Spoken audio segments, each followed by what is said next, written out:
आज हम एक नेटफ्लिक्स मूवी देखने वाले हैं। आज के इस वीडियो में हम एक ऐसा सीआईए एजेंट की कहानी देखने वाले हैं जो हैकिंग में एक्सपर्ट है, लेकिन अचानक उसकी जिंदगी पूरी तरह बदल जाता है। एक ऐसी घटना होती है जो उसे मजबूर कर देती है सिस्टम पर भरोसा छोड़कर कुछ सच ढूंढने के लिए। ये सिर्फ बदले की कहानी नहीं, ये दिमाग से खेली गई एक डेंजरस गेम है जहाँ दुश्मन बाहर भी है और अंदर भी। तो अगर आपको इंटेलिजेंस थ्रिलर, सीक्रेट मिशंस और माइंड गेम बेस्ड स्टोरीज पसंद है तो इस वीडियो को एंड तक जरूर देखिए। वीडियो शुरू करने से पहले चैनल पे नए आए हो तो जरूर सब्सक्राइब करना और वीडियो अच्छी लगी तो जरूर लाइक करना। मूवी की शुरुआत एक सीआईए एजेंट को दिखाने से होता है जिसका नाम चार्ली है। चार्ली सीआईए के लिए हैकिंग का काम क्या करता है और वो भी हैकिंग में काफी ज्यादा एक्सपर्ट भी है, और तो उसे मशीन के बारे में भी बहुत अच्छी नॉलेज होती है, इसीलिए वो हर बार नया से नया कुछ बना ही लेता है। आज भी वो वीकेंड पर एक खास किस्म के बॉम्ब को बनाने में लगा था, लेकिन तभी उसकी वाइफ मिरांडा कहती है, कुछ ही देर में मैं एयरपोर्ट के लिए निकालने वाली हूँ और तुम अभी भी यहीं पर बैठे हो।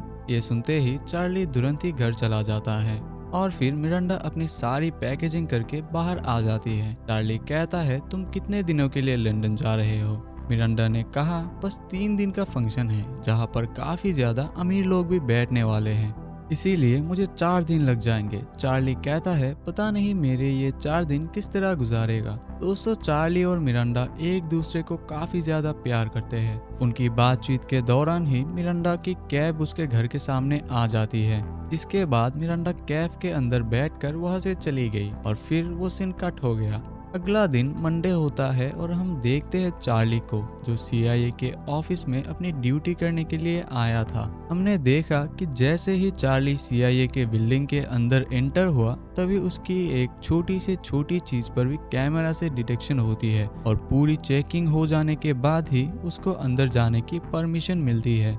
जब वो हर रोज की तरह अपना काम कर रहा होता है कि तभी अचानक से सीआईए के काफी ज्यादा तगड़े सिक्योरिटी सिस्टम के अंदर एक दूसरा हैकर घुस जाता है। चार्ली ने तुरंत ही उस हैकर को सीआईए के सभी सिस्टम से बाहर निकाल दिया, लेकिन तभी वो हैकर जिसका नाम इंक्विलाइन था वो चार्ली को मैसेज करता है। वो कहता है, देखो ये मेरा असली नाम नहीं है और मैं तुम्हारे लिए किसी भी सूरत में खतरा नहीं हूँ। चार्ली ने इसके जवाब में कहा, अगर तुम गलती से सिस्टम में घुस गए हो तो मैं तुम्हें कुछ नहीं कहूंगा, लेकिन मुझे ये भी पता है कि ऐसी चीजें गलती से कभी नहीं होती, इसीलिए चुपचाप अपना मकसद बताओ, वरना तुम दुनिया के जिस कोने में भी छुपे होगे मैं तुम्हें वहां से ढूंढकर सीआईए वालों को तुम्हारे पीछे भेज दूंगा। लेकिन इंप्यूलाइन चार्ली से कहता है, मैं तुम्हें कल बहुत ही ज्यादा इम्पोर्टेंट इंफॉर्मेशन देने वाला हूँ जो तुम्हारे बॉस के बारे में है, और ये भी कहता है तुम्हारा बॉस एक गद्दार है, लेकिन फिलहाल मैं इससे ज्यादा तुम्हें कुछ भी नहीं बता सकता। ये सुनते ही चार्ली उसको कहने लगता है, देखो मैं अगर चाहूँ तो तुम्हारी लोकेशन भी ट्रैक कर सकता हूँ और मुझे पता है कि तुम टर्की के रहने वाले हो, इसीलिए मुझसे खेलो मत और तुरंत ही इस हैकिंग की वजह बताओ। जिस पर अब इंप्यूलन चार्ली को सब सच बता देता है। वो कहता है, तुम्हारे ऊपर जो 2 बॉस है वो दोनों के दोनों गद्दार हैं, लेकिन उनके ऊपर जो डेप्यूटी एलिजाबेथ है वो बहुत ज्यादा अच्छी औरत है। तुम्हारे ऊपर बैठे हुए बॉस रूसो और एल्वी वो कल एक जगह पर टेररिस्ट अटैक करने वाले हैं। ये सुनते ही चार्ली काफी ज्यादा हैरान हो गया। चार्ली कहता है, आखिर मैं तुम्हारा यकीन क्यों करूं? इस पर इंप्यूलाइन ने कहा, तुरंत अपने मेन सर्वर रूम में जाओ जहां पर मास्टर कंप्यूटर पड़ा हुआ है। चार्ली ये सुनते ही काफी हैरान हो गया, क्योंकि इंप्यूलाइन को कैसे पता कि सीआईए के अंदर मास्टर कंप्यूटर कहां पड़ा है। इंप्यूलाइन ने कहा, अब तुम मेरा यकीन कर सकते हो क्योंकि मुझे सीआईए की बहुत ज्यादा इंफॉर्मेशन पता है। चार्ली बिना कुछ सोचे ही मेन रूम के अंदर आ गया। वहां जाते ही उसने कंप्यूटर पर इंप्यूलाइन की लोकेशन को ट्रैक करना शुरू कर दिया, लेकिन हम देखते हैं कि कंप्यूटर में इंप्यूलाइन का वायरस पहले से ही एक्टिव था। चार्ली को इससे बहुत ज्यादा झटका लगा। चार्ली कुछ कर पाता इससे पहले ही उसके सामने कुछ रिपोर्ट्स शो हो जाती हैं, जिनमें अमेरिका के कुछ टॉप सीक्रेट्स होते हैं। उन टॉप सीक्रेट्स में लिखा था कि 2022 में जो बॉम्ब ब्लास्ट हुए थे वो किसी और नहीं बल्कि सीआईए के हेड रूसो और एल्वी ने करवाए थे, लेकिन ये बात सिर्फ उन दोनों के अलावा और किसी को भी नहीं पता। इसीलिए चार्ली अब इंप्यूलाइन की सारी बातों पर यकीन करता है। चार्ली ने तुरंत ही इंप्यूलाइन से पूछा कि आखिर कल वाला बॉम्ब ब्लास्ट या टेररिस्ट अटैक वो कहां पर होने वाला है। इम्प्यूलाइन कहती है इंग्लैंड के शहर लंदन में, लेकिन वो कहाँ पर होगा इस चीज का मुझे पता नहीं। चार्ली कहता है चलो अपना नाम तो बता दे सकती हो। इम्प्यूलाइन कहता है वक्त आने पर तुम्हें पता चल जाएगा, लेकिन चार्ली ने कहा हमारी मदद क्यों कर रहे हो, जिस पर इम्प्यूलाइन ने कहा वो भी तुम्हें वक्त आने पर पता चल जाएगा, लेकिन इतना जान लो कि मैं तुम्हारा दुश्मन नहीं हूँ। उसके बाद ही चार्ली मेन रूम से जैसे ही बाहर आया तब उसे वहाँ उसका दोस्त एलेक्स मिलता है। एलेक्स कहता है भाई सब ठीक तो है ना, तुम काफी ज्यादा परेशान लग रहे हो। चार्ली ने कहा हाँ बस मुझे जरा चक्कर आ रहे हैं, इसीलिए मैं थोड़ी खुली हवा खाना चाहता हूँ। उसके बाद ही चार्ली अपना घर आ जाता है और तुरंत ही अपनी बीवी को फोन करता है, लेकिन उसे याद आता है कि लंदन के अंदर तो बहुत बड़ा इवेंट होने वाला है, शायद उसी के अंदर कल वाला टेररिस्ट अटैक हो, जिस पर उसने मिरांडा को फिलहाल तो कुछ नहीं बताया, लेकिन उसी वक्त वो CIA के बिल्डिंग के अंदर चला गया। वो आते ही अपने हेड रूसो से मिलता है। जी हाँ, वही रूसो जिसने खुद ही वो टेररिस्ट अटैक प्लान किया था। चार्ली रूसो से कहने लगता है सर मुझे लगता है कि लंदन के अंदर एक टेररिस्ट अटैक होने वाला है। उसने कहा इसीलिए हमें वहां पर CIA को भेज देना चाहिए, लेकिन रूसो कहने लगता है तुम फिक्र मत करो, अगर वहां पर कुछ बुरा होने वाला होता तो CIA को पहले से खबर होती। लेकिन तभी उन दोनों को डेपुटी अपने ऑफिस में बुला लेती है। वहाँ जाते ही डेपुटी ने चार्ली से कहा बेटा मुझे ये बताते हुए बहुत अफसोस हो रही है कि लंदन में अभी एक टेररिस्ट अटैक हुआ है जिसमें तुम्हारी बीवी की मौत हो चुकी है। चार्ली ये सुनते ही हैरान रह गया। चार्ली कहता है आपको कोई गलत फहमी होगी, प्लीज फिर से चेक कीजिए, शायद वो कोई और औरत हो। लेकिन डेपुटी कहती है मुझे भी काफी ज्यादा अफसोस है कि मिरांडा अब नहीं रही। फिर रूसो ने तुरंत ही टीवी पर न्यूज को ऑन किया, जिसमें चार्ली अब देखा कि मिरांडा को एक टेररिस्ट ने पकड़कर बिना कुछ सोचे ही गोली मार दी। ये देखकर चार्ली शॉक में आ गया और काफी ज्यादा टूट जाता है।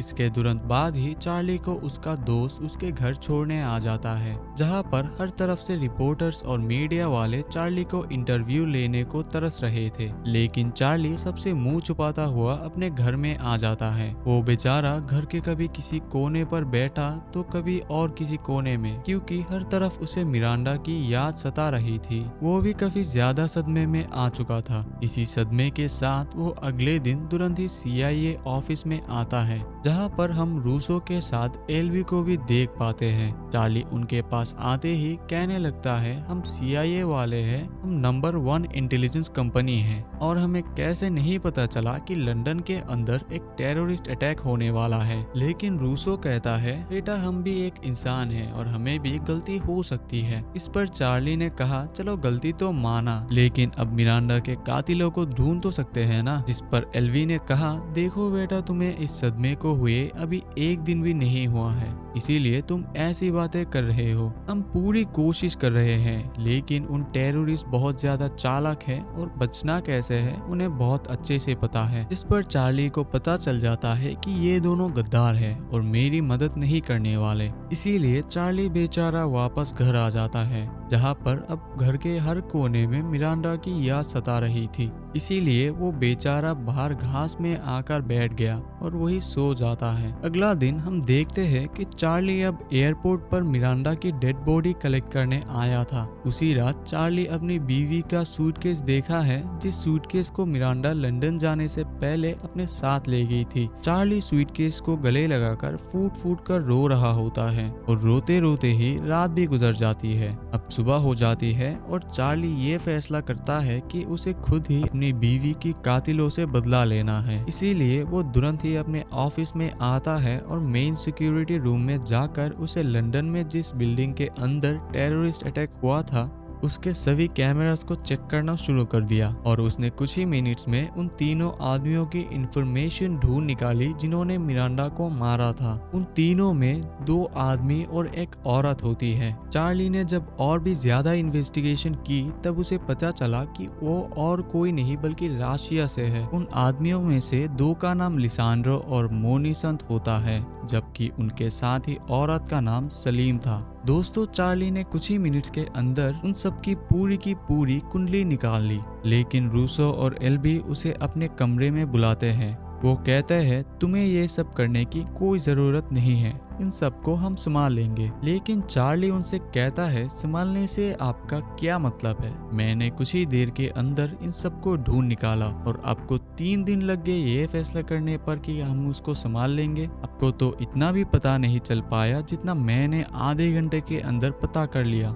चार्ली कहता है ये शायद अब पता करना नहीं चाहते, जिस पर अब रूसो ने कहा अगर तुम अपने आप को डॉक्टर को दिखाओगे तो शायद तुम्हारी हालत ठीक हो जाए। चार्ली को पता चल गया कि ये पक्के बिक चुके हैं, इसीलिए अब जो भी करना है उसे खुद ही करना है। अगले दिन चार्ली अपने शर्ट के ऊपर एक रिकॉर्डर लगाता है और उस रिकॉर्डर को कुछ पेपर्स पर पेपर क्लिप के जरिए चिपका देता है। वो पेपर सीधा रूसो के कमरे में गए जहां पर चार्ली ने उनको पेपर्स पर रूसो और एलवी के किए हुए साइन दिखाता है। चार्ली कहता है ये जो पेपर्स है इन पर आपके किए गए साइंस है। इन पेपर्स में लिखा है कि 2022 के अंदर लॉस एंजल्स में जो अटैक हुए उन पर इंक्वायरी CIA खुद करेगा। इंक्वायरी तो दूर की बात, इन नोटिफिकेशंस के बाद में उन अटैक पर पेपर वर्क तक नहीं हुआ। मुझे बताइए कि आखिर CIA कब से कामचोर होने लगा?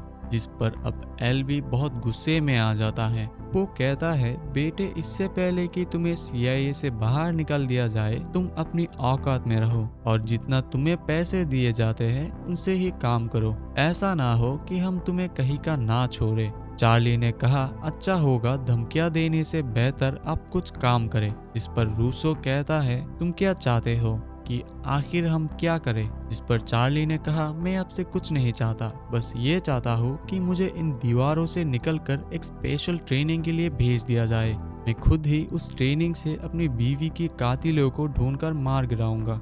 ये सुनते ही रूसो और एलवी जोर जोर से हंसने लगते हैं। वो कहते हैं लगता है तुम कल रात जॉन विक देखने गए हो। इस पर चार्ली कहता है जॉन विक का तो पता नहीं, लेकिन मैं तब तक शांति से नहीं बैठूंगा जब तक मैं अपनी बीवी का कातिलों को ढूंढकर ना मार पाऊं। यह सुनते ही एलवी ने कहा चलो ठीक है, हम तुम्हें 1 महीने के लिए स्पेशल ट्रेनिंग देने के लिए फिल्म में भेजने को तैयार हैं।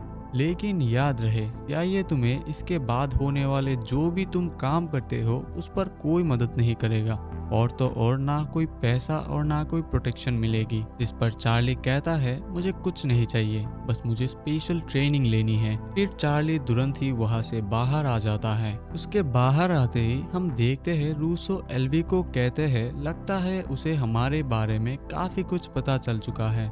इस पर एलवी ने कहा जितने दिन ये ट्रेनिंग करेगा इसके पीछे से हम इसकी हर एक चीज को चान मारेंगे और उसकी भी सीक्रेट्स को हम अपने पास रखेंगे ताकि ये हमारा खिलाफ आगे से कभी ना बोले। फिर कुछ घंटों बाद हम देखते हैं चार्ली को जो अब स्पेशल ट्रेनिंग के लिए बेंडो नाम के एक कॉलोनल के पास आया था। बेंडो कहता है मेरे नाम है मेजर बेंडरसन और तुम मुझे बेंडो बुला सकते हो।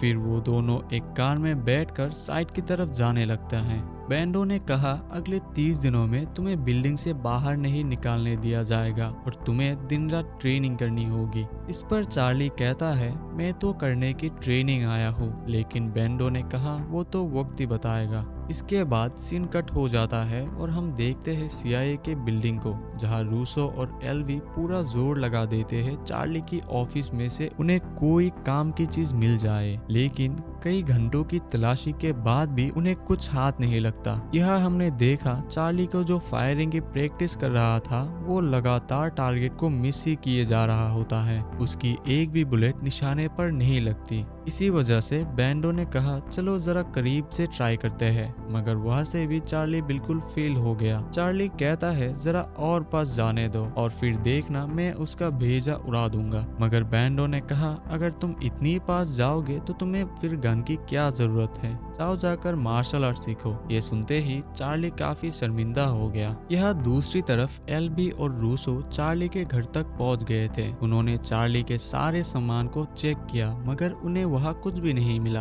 दोस्तों चार्ली ने एक बहुत बड़ा प्लान बना रखा था और उसे पता था कि उसे अपने पीछे एक भी सबूत नहीं छोड़ना है। इसीलिए रूसो और एलबी की लाख कोशिशों के बावजूद भी चार्ली का वीक पॉइंट नहीं ढूंढ पाते। यहाँ दूसरी तरफ चार्ली और बैंडो एक कमरे में बैठे थे। बैंडो ने चार्ली को कहा, तुम्हें 20 दिन हो चुके हैं और तुम्हें शूटिंग के नाम पर सिर्फ गन को पकड़ना ही सीखा है। बताओ, इस तरह मारोगे क्या अपनी बीवी के किलर्स को? चार्ली कहता है, आपको कैसे पता कि मैं अपनी बीवी की किलर्स को मारूंगा? बैंडो ने कहा, वो सब कुछ छोड़ दो, तुम ये गन पकड़ो और इसे जल्दी से मुझ पर शूट कर दो। मगर चार्ली कहता है, अगर एक गोली भी चल गई तो अब मर जाओगे। बैंडो ने कहा, मुझे पता है, इसीलिए जो मैंने कहा है वो काम करो। मगर चार्ली से डर के मारे फायर नहीं होता। बैंडो कहता है, देखा ना, तुम अपनी बीवी के किलर्स को मार नहीं पाओगे। लेकिन चार्ली ने कहा, जब टाइम आएगा तब मैं उन्हें हिम्मत जुटाकर मार दूंगा। जिस पर बैंडो ने कहा, जब वक्त आएगा ना, तब तुम्हें ये भी नहीं याद रहेगा कि गन के किस छेद से गोली बाहर आती है। इसीलिए तुम्हें शरीर का ज्यादा दिमाग का इस्तेमाल करना होगा। फिर बैंडो कहता है, बेटा, मैं काफियों को ट्रेनिंग दी है, लेकिन तुम जैसा नहीं देखा। तुम दिमाग से तेज हो लेकिन शरीर से बहुत कमजोर। इसीलिए मैं तुम्हें फिजिकल ट्रेनिंग नहीं दे सकता। तुम्हें सिर्फ अपना दिमाग से ही सबको ढेर करना होगा। इतना कहकर बैंडो वहां से चला जाता है। अब हम देखते हैं एल्बी और रूसो को, जिन्होंने 20 दिन ढूंढने के बावजूद भी चार्ली के खिलाफ एक सबूत भी नहीं ढूंढा। इसीलिए वो अब बैंडो को ऑर्डर देते हैं कि चाहो तो जल्दी से चार्ली को जान से मार दो, ताकि वो रूसो और एल्बी के खिलाफ गवाह ना दे। जब बैंडो चार्ली के कमरे में आया तब उसने देखा कि चार्ली कमरे में नहीं है। ये देखकर बैंडो काफी ज्यादा हैरान होता है। अब हम देखते हैं चार्ली को, जो एक एयरपोर्ट पर बैठा रूसो और एल्वी की सारी बातें सुन रहा था, क्योंकि जिन पेपर्स को चार्ली ने रूसो और एल्वी को दिया था, जी हाँ, वही पेपर्स जिन पर रूसो और एल्वी के साइन होते हैं, उन पर चार्ली ने पहले से ही माइक्रोफोन लगा दिया होता है और सारी बातें वो रियल टाइम में बैठा सुन रहा होता है। लेकिन इस रिकॉर्डर के बारे में रूसो को भी पता चल जाता है। रूसो तुरंत ही उस रिकॉर्डर में बोलता है, चार्ली, हम तुम्हें ढूंढ तो लेंगे। जिसके तुरंत बाद ही हम देखते हैं चार्ली को, जो अब सीधा प्लेन में बैठकर लंदन आ चुका था। उसके पास काफी ज्यादा पैसे और साथ ही साथ बहुत सारे फेक पासपोर्ट्स थे, जिनकी मदद से अब वो कहीं भी ट्रैवल कर सकता था। अब उसने लंदन में एक अपार्टमेंट लिया, क्योंकि उसे सेलेने की लोकेशन के बारे में पता चल चुका था। जी हाँ, ये वही लड़की है जो उस दिन टेररिस्ट अटैक में शामिल थी। चार्ली देखा है कि सेलेने हर रोज अपने बॉयफ्रेंड के साथ 2 घंटे के लिए बाहर कहीं घूमने जाती है। इसीलिए उसी टाइम के अंदर चार्ली तुरंत ही उसका अपार्टमेंट का लॉक तोड़कर अंदर चला जाता है, जहां पर उसने तलाश शुरू कर दी, इस उम्मीद में कि शायद उसे लिसांड्रा और मोनिसेंट के बारे में कुछ लीड मिल जाए। वो देखता है कि दीवार पर काफी ज्यादा पेंटिंग्स लगी होती हैं, लेकिन एक ड्रॉअर के अंदर चार्ली को गन मिल जाती है। इसीलिए चार्ली तुरंत ही वो गन अपने पास रख लेता है। मगर तभी उसके फोन पर एक नोटिफिकेशन आ जाता है, जिसमें लिखा होता है कि सेलेने दोबारा अपने अपार्टमेंट में आ रही है। वो नोटिफिकेशन और किसी का नहीं बल्कि इंक्यूलाइन का होता है। जब चार्ली फोन पर ट्रैकर देखता है तब उसे पता चलता है कि सेलेने काफी करीब आ चुकी है। इसीलिए वो तुरंत ही उस अपार्टमेंट से बाहर आ जाता है और थोड़ा पीछे होके छुप जाता है। सेलेने और उसका बॉयफ्रेंड जैसे ही अपार्टमेंट के अंदर जाने लगता है तब चार्ली उन पर गन पॉइंट कर देता है, लेकिन बैंडो की बात सच सी और वो वक्त आने पर शूट नहीं कर पाता।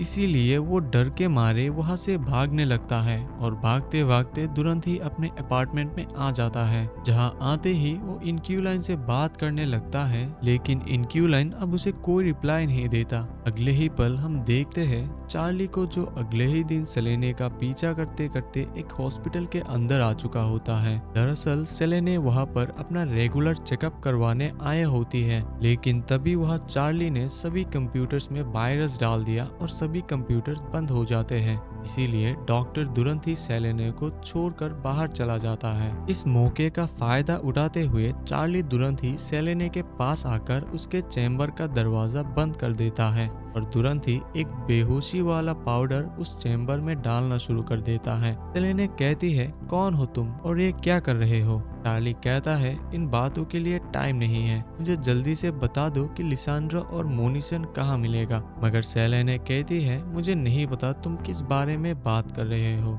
लेकिन तभी चार्ली और ज्यादा पाउडर अंदर फेंकना शुरू कर देता है और चार्ली फिर पूछता है कि तुम्हारे पास 15 सेकंड है, के बाद तुम बेहोश हो जाओगी। फिर सेलेने कहती है मुझे इसके बारे में कुछ भी नहीं पता। जैसे ही सेलेने बेहोश होने वाली होती है तभी चार्ली ने उस चेम्बर का दरवाजा खोल दिया। जैसे ही दरवाजा खोलती है वैसे ही सेलेने तुरंत चार्ली पर अटैक कर देती है। दोनों के बीच फाइट शुरू हो जाती है। सेलेने चार्ली पर काफी ज्यादा भारी पड़ रही होती है और इसी तरह वो वक्त रहते डॉक्टर के ऑफिसर से बाहर आ जाते हैं। चार्ली भी उसके पीछे पीछे होता है। वो जैसे ही रोड पर भाग रही होती है तभी एक वैन उसे टक्कर मार देती है, जिससे सेलेने की मौत वहीं पर हो जाती है। दोस्तों, चार्ली को सेलेने से कोई भी इंफॉर्मेशन नहीं मिल पाती, इसीलिए वो सेलेने का फोन उठा लेता है और तुरंत वहां से भागना शुरू कर देता है। वो जल्दी से अपने अपार्टमेंट में आता है और अपनी सारी चीजें पैक करके वहां से दूसरे शहर जाना चाहता था ताकि कोई भी उसे ट्रैक ना कर पाए। और दूसरे शहर जाते ही वो एक बार के अंदर जाता है जहाँ पर अब उसने देखा कि बैंडो उसके पीछे ही पड़ा हुआ है। जैसे ही चार्ली की नजर उस पर पड़ती है वो तुरंत ही वहां से भागने लगता है। चार्ली भागते भागते एक दूसरे क्लब के अंदर आ जाता है, लेकिन बैंडो वहां भी पहुंच जाता है। बैंडो कहता है भागने की कोई जरूरत नहीं है और उसके फायदा भी नहीं होगा। चार्ली कहता है आपने मुझे ढूंढा कैसे? बैंडो कहता है कि CIA में क्या तुम ही सबसे अच्छा हैकर थे?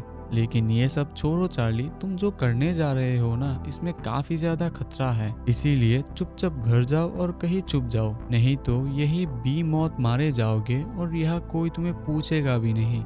चार्ली कहता है सॉरी, लेकिन अब मैं पीछे नहीं हटने वाला। इस पर बैंडो कहता है चलो कोई बात नहीं, मुझे पता है कि CIA वाले दूध के दौले नहीं होते, इसीलिए मैं तुम्हें तुम्हारी हाल पर छोड़ देता हूँ। इतना कहकर बैंडो वहाँ से चला जाता है। अगले ही पल सीन कट हो जाता है। हम देखते हैं टर्की का सीन, जहाँ पर चार्ली अब टर्की के अंदर होता है क्योंकि इनक्यूलाइन ने उसे टर्की आने को बोला है। इनक्यूलाइन कहता है मैं तुम्हें वही मिलूंगा। इनक्यूलाइन के बताए हुए लोकेशन पर जैसे ही चार्ली पहुंचती है तब वो देखता है कि इनक्यूलाइन कोई लड़का नहीं बल्कि एक लड़की है और वो मुस्लिम भी होती है। चार्ली कहता है तुम्हें CIA की हाई सिक्योरिटी को कैसे तोड़ा और उनके कंप्यूटर्स को हैक कैसे किया? जिस पर इनक्यूलाइन कहती है मेरा नाम सरा है और मेरा पति CIA के अंदर काम किया करते थे, लेकिन उन्होंने रूसो और एल्बी का राज फाश करने की कोशिश की, जिस वजह से रूसो और एल्बी उन्हें जान से मरवा दिया। लेकिन वो मुझे भी सब कुछ सिखाया करते थे, इसीलिए मैं आराम से उन पासवर्ड को हैक करके तुम तक पहुंच गई। लेकिन चार्ली कहता है अब तुम्हें तो पता है ना कि रूसो और एल्बी बहुत खतरनाक है, ये सब जानते हुए भी तुम मेरी मदद क्यों कर रही हो? ऐसे तो वो तुम्हारी जान की भी पीछे पड़ जाएंगे। सारा कहती है मुझे अपनी जान की कोई परवाह नहीं है, मैं बस तुम्हारा भला करना चाहती हूँ। जैसे ही मुझे पता चला कि तुम्हारी बीवी भी उस टेररिस्ट अटैक में मारी गई है, तब मैंने तुम्हारा साथ देने का फैसला कर लिया। पहले मैं सिर्फ रूसो और एल्बी के प्लान को चौपट करना चाहती थी, लेकिन अब मैं तुम्हारा हर तरह से साथ दूंगी। इसके तुरंत बाद हम देखते हैं चार्ली को, जो एक होटल में आता है। वो आते ही एक वैक्यूम वाली मशीन को स्विमिंग पूल के वैक्यूम चेंबर के अंदर फिट कर देता है। इस चीज का क्या मकसद है ये हमें आगे चलकर पता चलता है। जिस जगह चार्ली आया होता है वहाँ पर उसे मोनिसेंट मिलने वाला होता है, लेकिन तभी हम देखते हैं सारा को, जो कहती है वहाँ पर एक दूसरा आदमी भी है जो CIA के लिए काम करता है और एक जॉनसन नाम का आदमी है जो रशियन इंटेलिजेंस के लिए काम करता है। चार्ली कहता है CIA का आदमी बैंडो है, लेकिन दूसरे आदमी के बारे में मुझे कोई पता नहीं। तरह कहती है ये रशियन मोनिसेंट का ही आदमी होगा, इसीलिए तुम्हें दोनों से बच के रहना होगा। यहाँ हम देखते हैं मोनिसेंट को, जो इतना ज्यादा अमीर होता है कि उसने अपने पूरे अपार्टमेंट में स्विमिंग पूल बना रखा होता है और वो सबसे टॉप फ्लोर पर होता है, जहाँ वो हर रात मजे से स्विमिंग करता है। आज भी वो हर रोज की तरह स्विमिंग कर रहा होता है, लेकिन तभी वह चार्ली आ जाता है। मोनिसेंट कहता है लगता है तुम्हें तुम्हारी जान प्यारी नहीं है, तुम ऊपर क्या कर रहे हो? चार्ली कहता है ऊपर तो अब तू जाने वाला है। जैसे ही मैं इस बटन को प्रेस करूंगा ये मोटा ग्लास टुकड़े टुकड़े हो जाएगा और तू सीधा नीचे चला जाएगा, इसीलिए मुझे बता दे कि लिसांड्रो आखिर कहाँ मिलेगा। ये सुनते ही मोनिसेंट डर जाता है और तुरंत ही लिसांड्रो का लोकेशन बता देता है, मगर चार्ली का गुस्सा इतना ज्यादा होता है कि वो आखिरकार बटन प्रेस कर देता है। ग्लास धीरे धीरे टूटने लगता है। मोनिसन तैरकर बाहर निकालने की कोशिश करता है, लेकिन ग्लास टूट जाता है और मोनिसन नीचे गिरकर मर जाता है। चार्ली सारा के कहने पर तुरंत ही वहां से भाग जाता है, मगर तभी उसके पीछे जॉनसन और बैंडो पड़ जाता है। एक जगह जब जॉनसन चार्ली को पकड़ने वाला होता है, तब बैंडो जॉनसन पर अटैक कर देता है। बैंडो जॉनसन को बुरी तरह पीटने लगता है, लेकिन जॉनसन भी कम नहीं होता। जॉनसन अपनी गन से बैंडो के पेट पर फायर कर देता है, लेकिन बैंडो तुरंत जॉनसन के सिर पर शूट करके उसे मार देता है। फिर बैंडो चार्ली से कहता है, मैं तुम्हें पकड़ने नहीं बल्कि तुम्हारे मदद करने आया था, इसीलिए अब जाओ और अपनी बीवी का बदला लो। अगर किसी तरह जिंदा बच गए तो ये मत कहना कि मैं तुम्हारे साथ मिला हुआ हूँ, नहीं तो मेरी नौकरी भी जाएगी और मेरी जान भी। ये सुनते ही चार्ली तुरंत वहां से भाग जाता है। फिर हम देखते हैं रात का सीन, जहां सारा और चार्ली जिस जगह पर रह रहे होते हैं वह तुर्किश आर्मी उन पर हमला कर देती है। ये सब अमेरिकन की CIA के कहने पर किया गया होता है। सारा चार्ली को कार में बैठा कर तुरंत वहां से भागने लगती है। चारों तरफ से फायरिंग शुरू हो जाती है, लेकिन सारा बड़ी मेहनत से कार चलाती है, लेकिन एक बुलेट सारा की छाती पर लग जाती है और सारा भी मर जाती है। चार्ली ये देखकर काफी ज्यादा घबरा जाता है। वो तुरंत सारा को साइड सीट पर करता है और खुद कार चलाता है। खुशकिस्मती से वो तुर्किश आर्मी से बचकर एयरपोर्ट पहुंच जाता है और वहां से प्लेन पकड़कर लिसांड्रो की लोकेशन पर पहुंच जाता है। लेकिन तभी पीछे से कोई चार्ली पर हमला करता है और उसे बेहोश करके लिसांड्रो की बोट पर ले आता है। चार्ली जैसे ही लिसांड्रो के सामने आता है, लिसांड्रो कहता है, तुमने सेलेने को मारा, मोनिसन को भी मार दिया और तुमने ये नहीं सोचा कि मुझे पता नहीं चलेगा और तुम इतने बेवकूफ हो कि लिसांड्रो को मारने चले आए। चार्ली कहता है, मैं सिर्फ तुम्हें मारना चाहता हूँ, तुमने मेरी बीवी को मारा था, इसीलिए अब तुम भी मरोगे। लिसांड्रो कहता है, मैंने नहीं, तुम्हारी बीवी को एल्बी और रूसो ने मारा है। मैंने उनके कहने पर अपने साथियों के साथ वो टेररिस्ट अटैक करवाया था।